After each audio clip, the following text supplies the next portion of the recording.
Myers Beach Good Neighbor podcast. No shade, just sunshine. Drama-free, positive vibes only. This is the Fort Myers Beach Chamber Roxie series, where we share local information, meet the people who make this island special, and shine some sun on the businesses that keep our island glowing. Here's your host, Cabo Jim Schaller. Good morning, good neighbors. Today we're at the Roxie here in Times Square, and we've got the U.S. Coast Guard here today. Actually, we're the Coast Guard Auxiliary. See, I knew I was going to be corrected. There we go. So, why don't you show, well, what do we got? Dan and Dave, right? Yep. Dan and Dave. My name is Dan Eaton. I'm the Public Affairs Officer for the Coast Guard Auxiliary for Fort Myers Beach, Florida here, Flotilla 91. We've been serving in the Fort Myers Beach area now for over 20 years. Actually, we just had our, big anniversary coming up this last January, celebrated 20 years. Wow. And basically what we do, let me tell you a little about the Coast Guard Auxiliary is, we are chartered by Congress in 1939. And since then, we're now a member of the, Department of Homeland Security after going through several iterations. Yep. I do want to do a little caveat, a little disclaimer here, first of all, being that we are with the Department of Homeland Security and the government is shut down. Our presence here is not funded by the Coast Guard. Okay. The Coast Guard Auxiliary basically funds primarily itself and non-operational missions, meaning we use our own cars, our own vehicles, our own gas, our own time, our own boats, right? And why do we do that? Good question. Why do we do that? Because we believe in the mission. Okay, we believe in the mission. That's why we do it. And what a lot of people don't realize, some people turn around and say, Dan, well, what do you do with the auxiliary? I says, it's simple. I try to save taxpayers money. Right? And they like, what do you mean? I says, well, the big push for the auxiliary is on the prevention side, meaning outreach, education, information. And the more people are educated and informed, that carries over onto the operational side, hopefully with less search and rescue cases.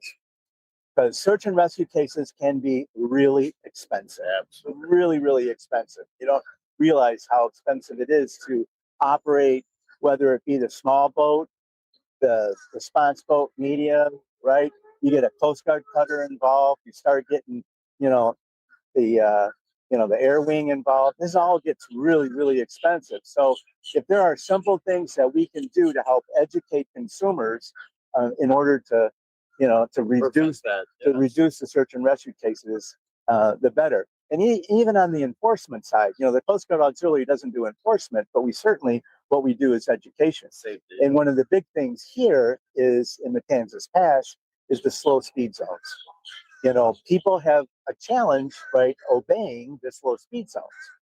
And little do people are really aware of, there's this little federal law called the Marine Mammal Protection Act, okay?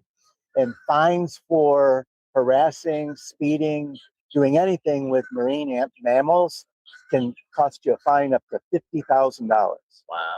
Or you're able to vote. Big bucks, Right. Big bucks. And, and the response back to that, well, I didn't know, is not an excuse. It's not an excuse. And, so that's kind of a challenge. So if we can help reduce accidents with manatees and dolphins and things of that sort, the better. And in that same breath, you're hopefully saving someone from getting fined.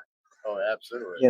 And the same thing goes, with having the right equipment on the board, on the boat. We offer free vessel safety checks where our vessel examiners will come to you, whether at the marina or at your house even, and go over the vessel, right, to be sure you have the proper equipment. So when you turn around and get boarded either by the Coast Guard or by local law enforcement, they're going to start checking some of this stuff, and it better be right. Now, with the new law that passed, you now have to basically do a self-attestation saying that, yeah, you're good, okay? But guess what? That's not going to help you when you get stopped, for doing something else, and you don't have, let's say, a proper number of life jackets on board, or the fire extinguishers are expired, or you don't have the proper number of, distress things of that sort. So, I mean, that's the big thing. That's in a nutshell, kind of like what we do, um, and that's our objective, so to speak.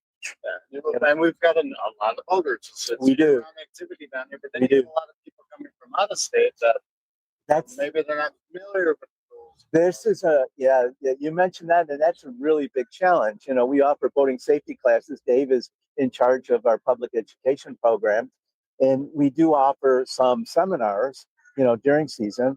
One big one is called Suddenly in Command, and that's what if what do you do if all of a sudden the captain is incapacitated?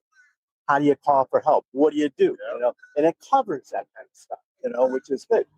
But you know, you make a valid point. All too often, some of these rentals, short-term rentals, come with boats. Yeah. You know, and you get someone from out of state, right? Someone from out of state and is not familiar with the waters. Yeah. You know, have no idea what tides are. You know what I'm saying? And you know, and it's that can, and the current tides and all that other fun stuff. You know, so. You know, so it's a matter of of education and information and that type of thing. You know, there's a lot of instances that I can mention, but probably the worst one that I think of on Fort Myers Beach was a few years ago. There was a boater that ran aground right on the beach by Lanny Kai, and unlike up north, everybody gets stuck in the snow, and everybody wants to help push you out of the snow, right? It's not like that in the water at all. And so as a result, there was a few people that tried to push the vessel off the shore. A young lady slipped, and the moving propeller came in contact with her head. And, there was so many different things that went wrong with that situation. Okay, first of all, that engine should not have been running with people in the water, first of all. And, some of the stuff you think is common sense, but goes out the window. It does, it's like, unfortunately it does. But, so that's, that it was a very terrible, unfortunate situation. And, and what could have changed in that? That's all I was like, what could have changed? It's like, well, someone should have said, this is wrong, first of all, even if a bystander could have said, hey, turn off the engine. This isn't right. This isn't going to work, and it was a sad situation. But when we go out, I always mention our boating safety classes. When people go out, they have certain expectations, and you ask what your expectation is, right? And everybody says, I'm going to go out, I'm going to have fun, we're going to catch fish, I'm going to catch some rays, right? See some dolphins. And we're going to have a good time. Not one sets the expectation saying, I expect to come back. Right? Yeah. And I got to tell you, all too often, someone doesn't come back. And it affects not only them, their family, friends, relatives, the whole, center of influence, and it becomes a terrible situation. And it could have been, some of the stuff could have been avoided. Yeah. It's been avoided with what? Some knowledge. Yeah. Some knowledge, some awareness, Makes a big difference. Now, were you involved in that search recently with the lawyer? I personally was not. Basically the Coast Guard Auxiliary, what we'll do, we'll backfill a lot. Okay. Meaning if the Coast Guard is overtasked, we backfill. Like I was a radio watchstander here for, 15 years. Okay. So when people got in trouble, they get to call the Coast Guard, and I get to talk to these nice people that are in trouble, right? And it's manning radios. It's a challenge. Coast Guard Auxiliary pretty much mans all of the radios and phones at the Fort Myers Beach Coast Guard station. Okay. And so that's a big position that we hold there. The other thing too is just reiterate, I am Dave Massey. I'm the flotilla staff officer for the public education end of our flotilla 9-1 Fort Myers Beach, and we do host motor safety classes called Boat America the third Saturday of every month at the Pine Ridge Community Center, right there in Fort Myers. And our next class coming up is March 21st. It goes basically from 9 a.m. to 5 p.m. You'll get a boater safety card, you'll get a certificate of completion, and then we mail you out a permanent lifetime boater safety card that is actually Florida specific. And if you were born in 1988 or later, you have to have one of these boater safety cards to operate any boat with a 10 horse or larger. Wow. And they're actually looking, I've heard talk that they may make it mandatory for everybody. I think if they just keep that year and that going, eventually it will be everybody. So, but the boater safety class is super educational. You're going to learn about navigation, one of the trickiest parts down here, the intercoastal coming in, the reversing of markers, the way you might think about it up north. Yeah. It's not always red right turning and things like that with intercoastal waterways. But the boaters education class is super, super informative, very educational. And like I said, it's almost mandatory if you're going to be boating down here. It's certainly necessary. The big thing about the class, it's not going to make you an expert. No. It's not going to turn you into a captain, okay? But it will give you essential knowledge to help reduce the risk that's out there. And the big challenge is, are you aware of the risk in the first place? Yeah. What risks are you posed with out there? And once you're manned with that knowledge, you can mitigate those risks. You can reduce those risks by taking steps. Because why? Because you're more aware of the situation. And it's not just for the novices. I mean, the professionals need an update and continue. I got to tell you, I've had some fishermen, take the course. It's kind of interesting. The one turned around. He's a flats boats fisherman. Okay, so he's in a flats boat. He can pretty much go anywhere. I mean, he's got a draft of maybe 3 or 4 inches, right? And we're talking about the aids to navigation, and he goes, "Oh, so that's what those things are for, right?" It's like it didn't necessarily pertain to him, but once he realized, it's like, and it's very true that one of the big takeaways from a lot of the classes are simple. It's like, I didn't realize how much I didn't know, right? I said, if you're not concerned, it doesn't matter what age you are, there's always something you can learn. You're going to learn something every time. I've been boating for over 50 years up in Michigan and in the Great Lakes, and it's a whole different ballgame down here with, like Dan said, the tides and the current that tides produce, and the difference in navigation from up north and getting into the intercoastal waterways. It's a totally different animal down here. Even after 50 years of boating, I came down here and there was a lot to learn. Didn't know what it's like. You know it all. Yeah, you never know it all. Yeah, that's a challenge. You think you know it all. And another thing that comes with that same line of thought, and that's ego. Yeah, it's ego. I've been doing it forever. I feel safe. I know what I'm doing. I don't need to wear a life jacket. That's when the danger comes. That's when, as soon as that happens, it's like, that's the number one thing that you can do to protect your life while on the water is wearing your life jacket. Yeah. I mean, some people, it's like, oh, it's hot. Well, you know what? There's new style life jackets out there that are inflatable. They're comfortable. Yeah. Some even are kind of like a fanny pack style. There are choices out there. It's not your grandpa's, K-Pac, big orange, life jacket that you had. The crazy neck. It's not like that anymore. The technology has gotten much better.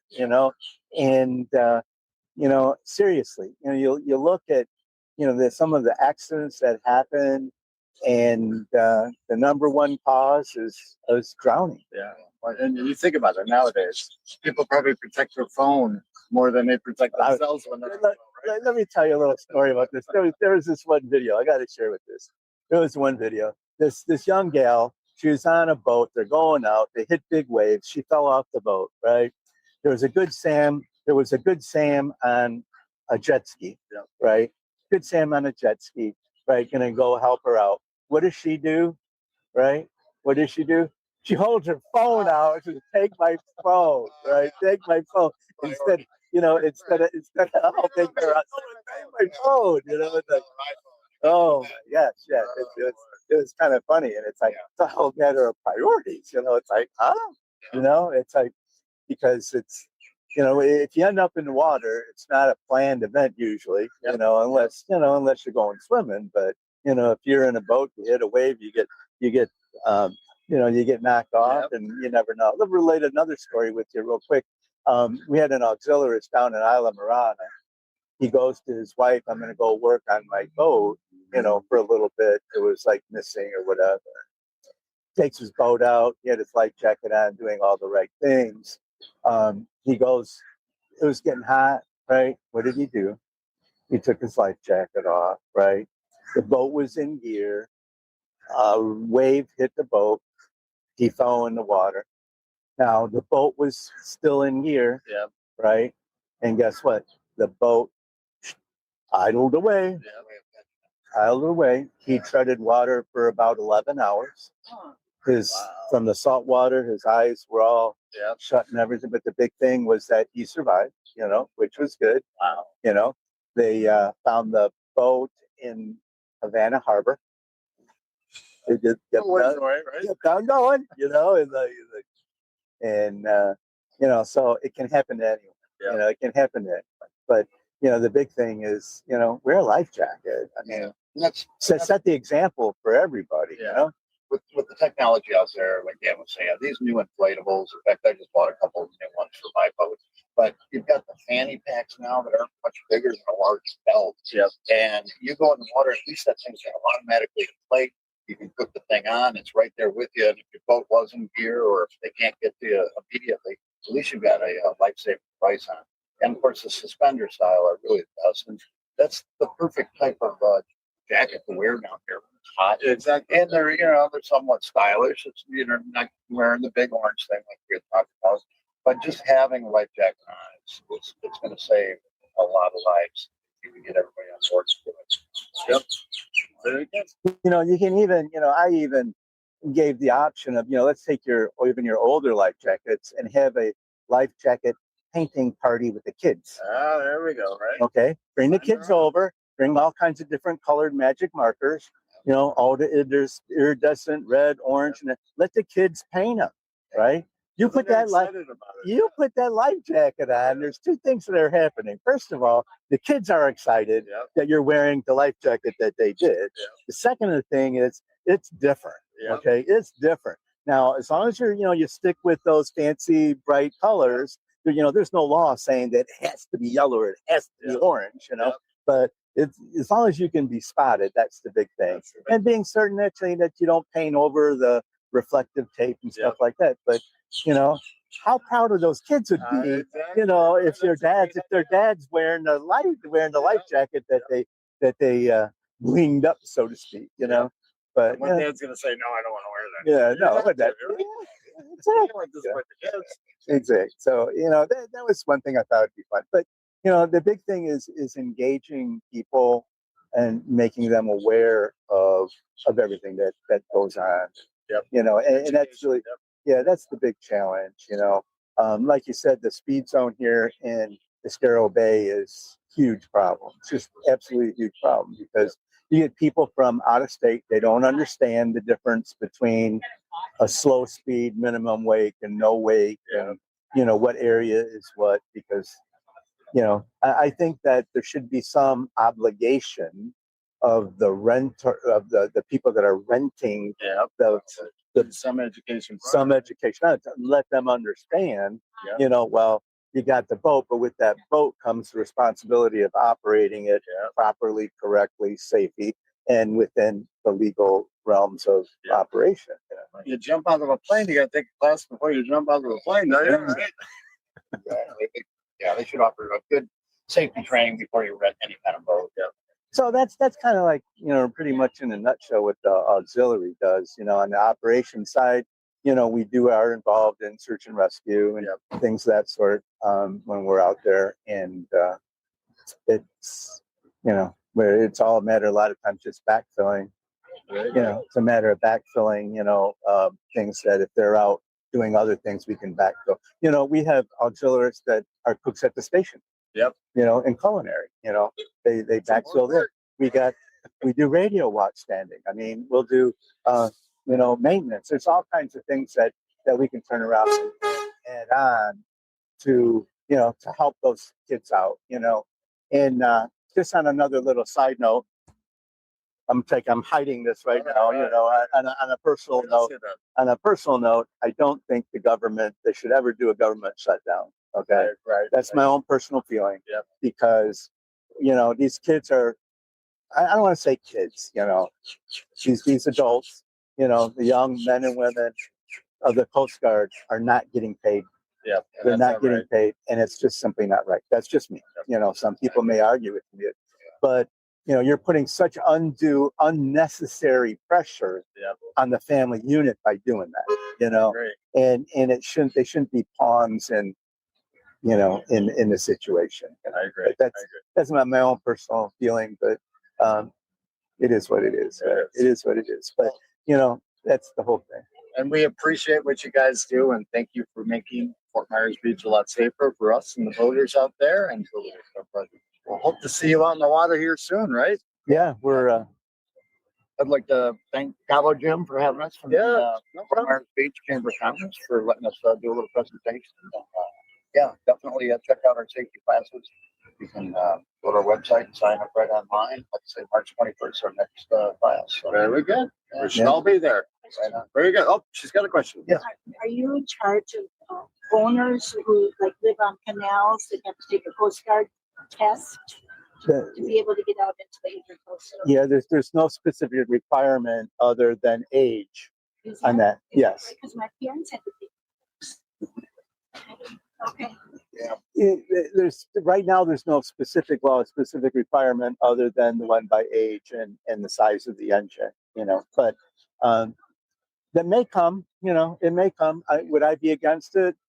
No. You know, but I think there might be a few resistance of some of the old timers out there, you know, with the big egos saying, I've been doing this forever. I already know everything that there is. Okay, Mr. Old Salty Captain, you know. There we go. But yeah, that's the big thing, you know. And you know, the other thing naturally is pollution and environmental protection. We do a lot of that as well as education. You know, we've had Nick down here with the oh my gosh, what's the name of the agency in Fort Myers Beach here from downtown? No, the town of Fort Myers Beach. Oh my gosh, I'm old. Oh, that's checking a lot. It's just like that. It's going in. It's going in, going out. It's on the tip of my tongue, but for the darn, I can't think of it. But anyway, Nick comes down here with that pop-up that they do. Yep. And, you know, we'll talk about environmental protection and, you know, and how long stuff stays out there. You know what I'm saying? You know, when you throw something on the beach or whatever, you know, they say, oh, you know, the cigarette butts, it's made out of paper. Guess how long they're going to stay out there, you know? And the same thing, you know, like monofilament line, forever, you know? And that's why they have they have beach cleanup. I think it was that Punch Beach. Yep. Is that Punch Beach? Is that tomorrow or is that last Saturday? No, I thought there was one here in Fort Myers Beach about 2 weeks ago. 2 weeks ago. Yep. You know, amazing how much garbage it is. It's crazy. Yeah. Yeah, give them the opportunity to bring a metal detector too and see how many things they get. Now you see how many people are interested in it, right? Like, whoa. And they start saying, oh, I got some fancy stuff here. Right. Then they're like, oh, they might be more eager to pick up the trash. Huh? Yep. But, yeah. No, thanks again. Yeah, well, thanks. Pleasure. Thank you, guys. Thank you. Thank you. Have a good day. Thanks for soaking up a little sunshine with Roxy and the Fort Myers Beach Chamber. If you loved today's local scoop, share this episode, leave a quick review, and follow for more island stories. And come join us every Friday at the Roxy in Times Square on beautiful Fort Myers Beach. Also, to nominate your favorite neighbors, local legends, heroes, or local businesses to be on the show, go to FMBGoodNeighbor.com. That's FMBGoodNeighbor.com. Or call 239-427-4100. Until next time, support local, be a good neighbor, and we'll see you at the beach.